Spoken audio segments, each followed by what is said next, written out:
শেষে শ্রেণী বিন্যাস নির্বিশেষে প্রত্যেকটি মানুষের অবদান আছে। এই আন্দোলন ছিল বাংলাদেশের জনগণের আন্দোলন, যারা গণতন্ত্রে বিশ্বাস করে। এই আন্দোলনের মাস্টার মাইন্ড কোনো দল, কোনো ব্যক্তি নয়। এই আন্দোলনের মাস্টার মাইন্ড বাংলাদেশের গণতান্ত্রিক জনগণ।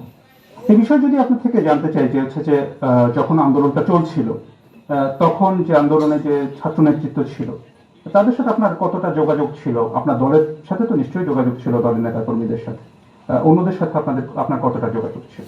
স্বাভাবিকভাবে আমি যেহেতু বাইরে থেকে কাজ করছি, আমাকে যোগাযোগটা থেকেছে তা নয়। প্রত্যেকে সহযোগিতা করেছি আমরা। এই যে ছাত্র জনতার যে অভ্যুত্থান, সেটির পরে এটা কৃতিত্ব কার সেটা নিয়ে বিভিন্ন পক্ষ দাবি করেছে।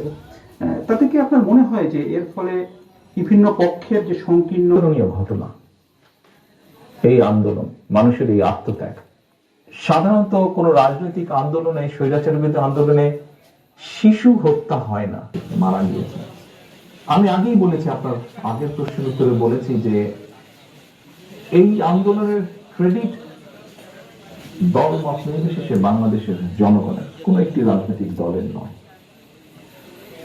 অনেকে হয়তো অনেক কিছু বলে থাকতে পারেন, ডিমান্ড করতে পারেন, সেটি তাদের অবস্থান। আমি বা আমার দলের অবস্থান হচ্ছে, আন্দোলন হয়ে গিয়েছে, আন্দোলনের জনগণ সফলতা লাভ করেছেন। আন্দোলনে স্বাভাবিকভাবেই দুটো পক্ষ আছে। একটি পক্ষ হচ্ছে মানুষ শহীদ হয়েছে, 2000-এর মতন মানুষকে হত্যা করা হয়েছে আন্দোলনে। প্রায় 30,000-এর মতন মানুষ বিভিন্ন ভাবে ক্ষতিগ্রস্ত হয়েছেন, পঙ্গুত্ব বরণ করেছেন, অন্ধ হয়ে গিয়েছেন।